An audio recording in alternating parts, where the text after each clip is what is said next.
Hi, and welcome to the final video of our course History of English, English and its Germanic relatives. In this video, I'm going to recap all the important topics that we've covered so far.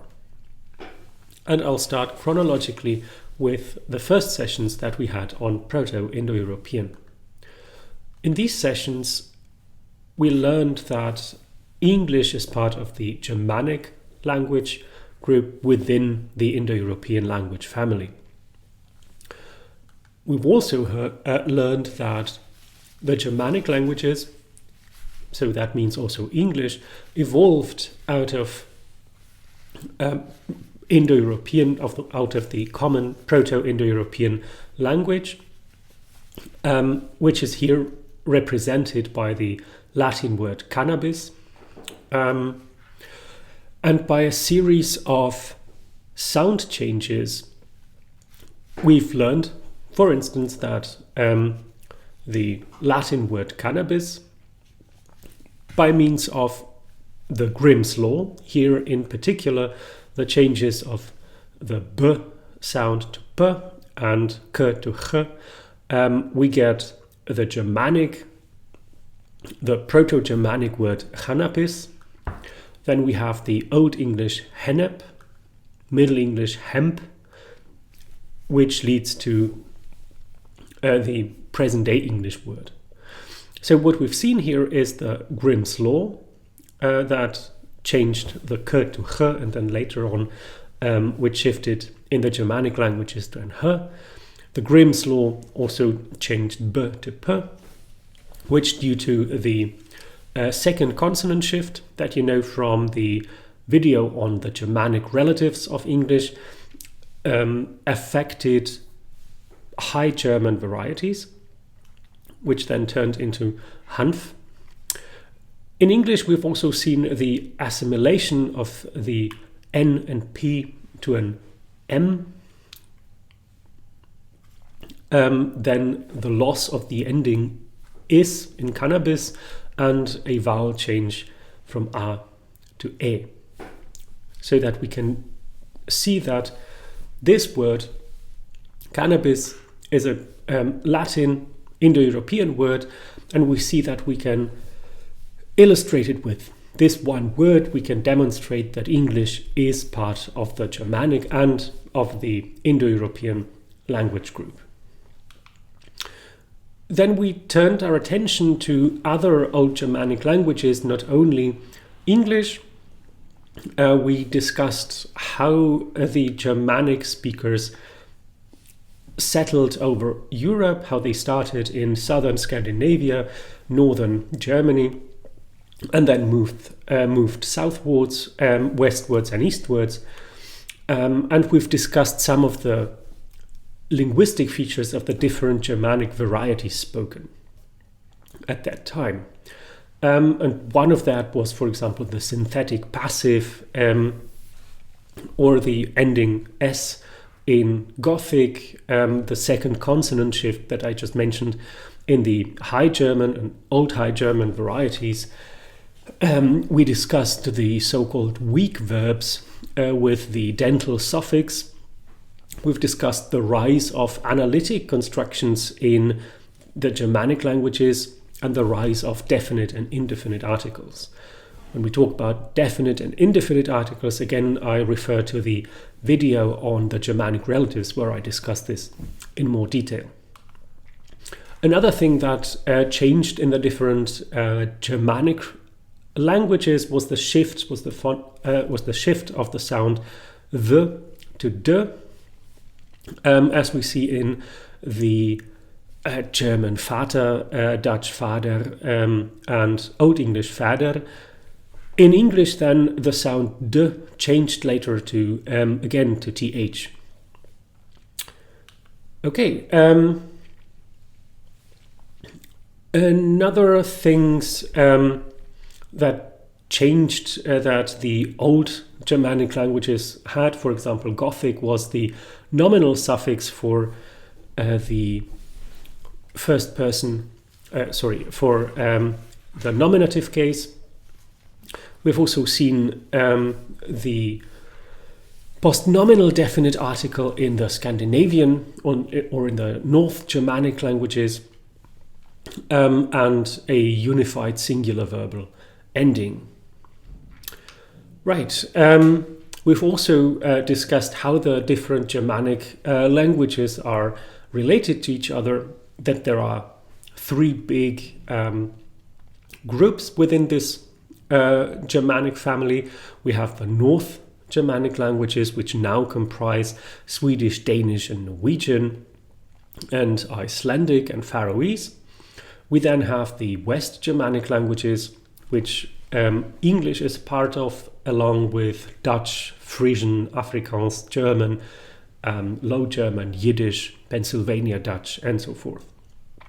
And then there is the now dead group, the East Germanic languages, Gothic being the most important member of this group. And again, we can see how the different features that I just discussed can be distributed in the Germanic language families. In the Germanic language family and in the different Germanic languages. And we can also, based on that, see how conservative or innovative these languages compared to each other are. Okay, then we moved to Old English. This was a topic that we discussed 3 weeks long. And one of the things that we did was that we read a fairly easy Old English text, the so-called colloquies written by Elfrich, which were originally interlinear glosses for a Latin text that was basically a Latin a text meant for young monks to learn Latin. And by means of these interlinear glosses, we have access to basically a book about Old English, so we can learn Old English with this. Simple constructions, not at all complicated syntax of other Old English texts, so a very nice text for beginners. So we spent some time with this, and then we also had a look at some things that changed, that happened to the semantics of some of the Old English words that are still used in present-day English. We worked with the Oxford English Dictionary, and one of these words was, for example, the word hound, which was originally used in Old English with the meaning dog in general, but then underwent a type of meaning change called narrowing, because nowadays hound is not any dog in general, but only a very special type of a dog. Okay, so after that we started another 3-week block on Middle English, and one of the big topics that we discussed during this period was dialectology, so the different varieties of Middle English, because all these varieties of English spoken between the 12th and the 15th century were not standardized as we know English nowadays, but there were different regional varieties that had their very substantial linguistic features that distinguish them from each other.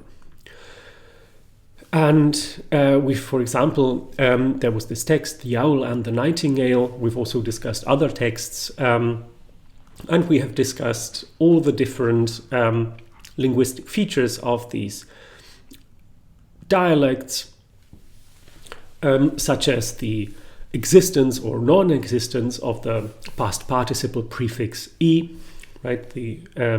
Or the form of the feminine third person singular pronoun. Another thing that was important was, for example, the verbal ending for the third person singular, whether it's the th or an s. and also the whether the k sound is palatalized or not. So whether it remained a k as in the northern dialects, or whether it turned into something like ch in the southern varieties. And in the case of the owl and the nightingale, based on these features, we were able to say that this was a text from the southeast of the Middle English area. Okay, another topic that we discussed was pronouns in Middle English and what happened to the pronominal system in English and how it related to the category of politeness or impoliteness. And we've discussed this by looking at how pronouns were used in the text Sir Gawain and the Green Knight. Right, so after that we turned our attention with the new year to the modern English, which can be divided into first early modern English, basically English from the 15th until the 18th century, and late modern English, which would be English spoken in the 19th century. And one of the first topics, or the first topic that we discussed, was the so-called Great Vowel Shift, the huge change that that affected the English vowel system. What we did there was that we read a text written by John Hart, whose aim was to reform the English spelling of that time. And by doing that, the reform itself is probably not that interesting or not that important for us today because it failed, but he provided us with basically a phonological notation of his own English that he spoke in the beginning of the 17th century. So that was that. And after that, we basically focused on not so much the actual changes in the language as we did the weeks before, but we started to have a look at a meta-linguistic discourse, sort of how people thought about language. And in this particular session, we read a short text from George Puttenham's The Art of English Poesy, and how he thought, and we discussed how he thought the standard English language should look like, and what it should contain and what it should not contain, and so forth. And we compared that to what people think about language nowadays, right? So, and the interesting thing here is that many of the tropes and many of the ideas that people had in the 17th, 18th century can basically still be found in the discussions about language and about standard language nowadays. If we look at any discussions about language on Twitter, on Facebook, and on other social media, we'll basically find the same thing. Okay, then in our discussion of late modern English, we talked about three different changes: the demise of the so-called passival construction, the rise of the have auxiliary, in sort of have auxiliary being used instead of the be auxiliary for present and past perfect, and the rise of the get passive construction. And using these three examples, we had a look at how 19th century grammarians thought about these changes. And we discussed how arbitrary these opinions about language change are, because we saw that whereas the passival was fiercely defended and anyone not using it was seen as someone who is attacking the English language, we've seen that the rise of the have auxiliary was basically greeted. That was something that was regarded as a positive change, and the get passive was sort of in the middle, seen as something that's happening but nobody really cared about that. Okay, then we turned our attention to present-day English, to the different changes or different varieties of present-day English.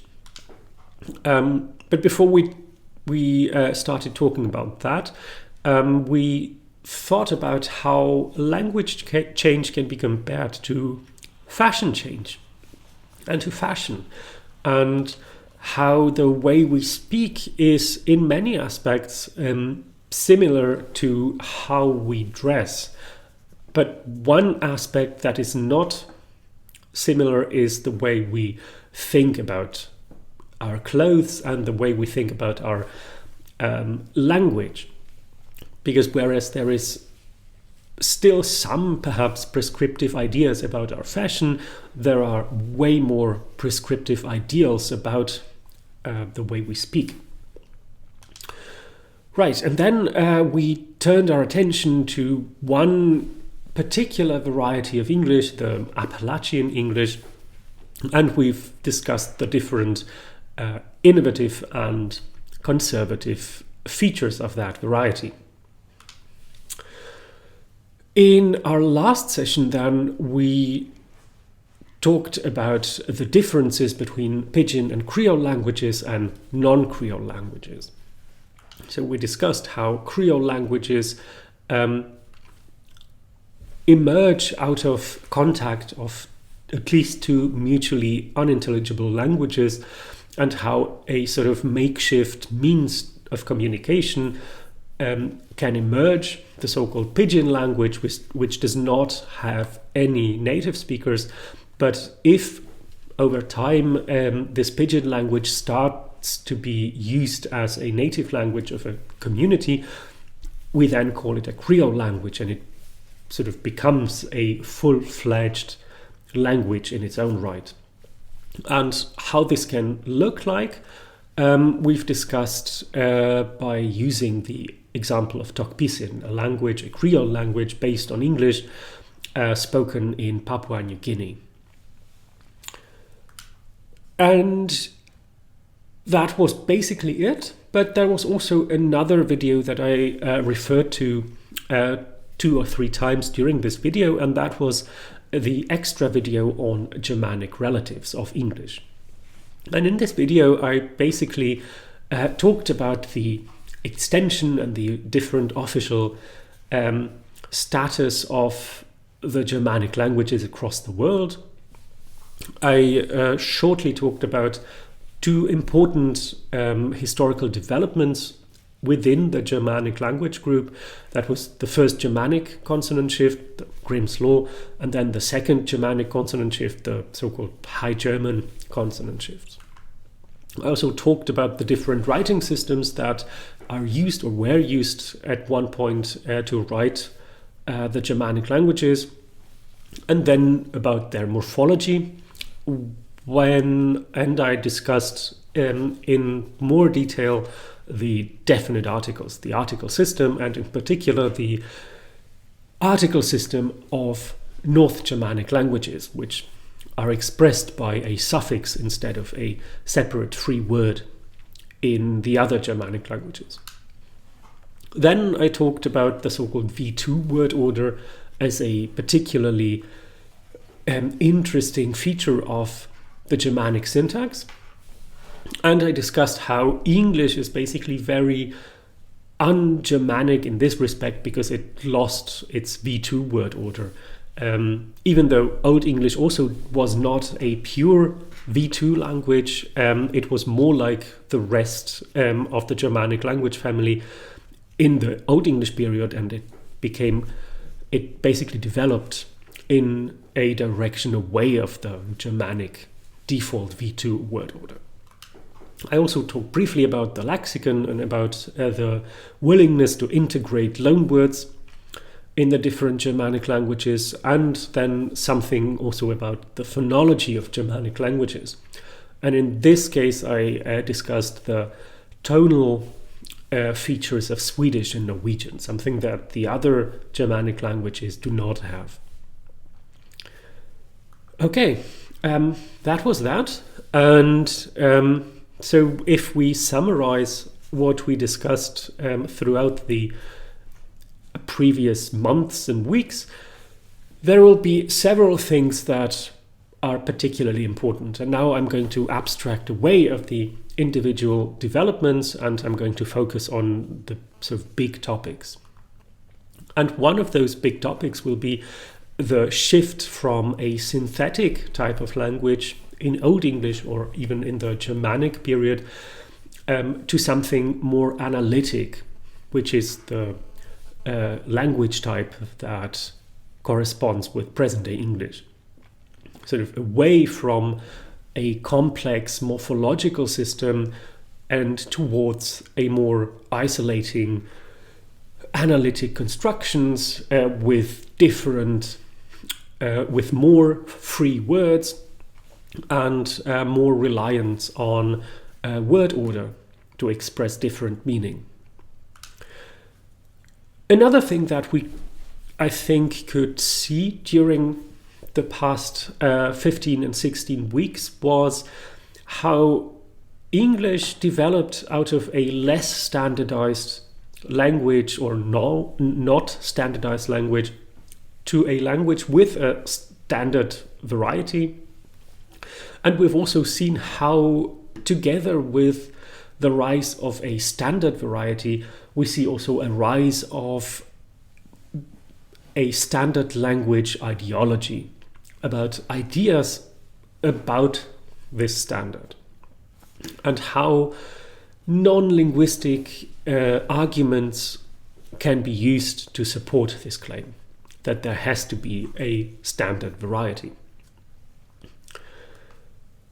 Okay, what we've also seen is how English basically became less isolated over time. And by less isolated, I mean that English and English speakers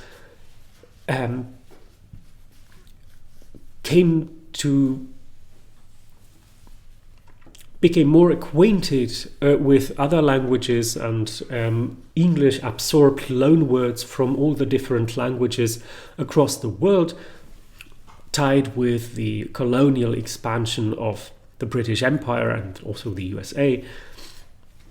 And this also had an impact, definitely in the lexical area, on the development of the language. And one last thing that we've seen is the rise of textual evidence.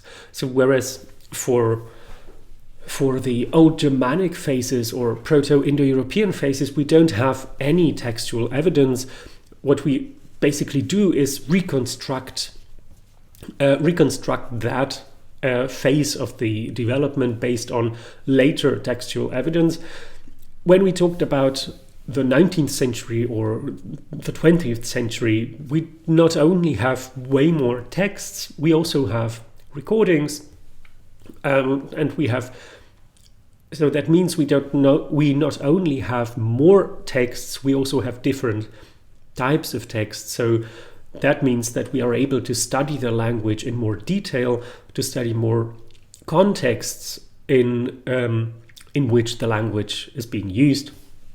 And that means we can also more focus on variation.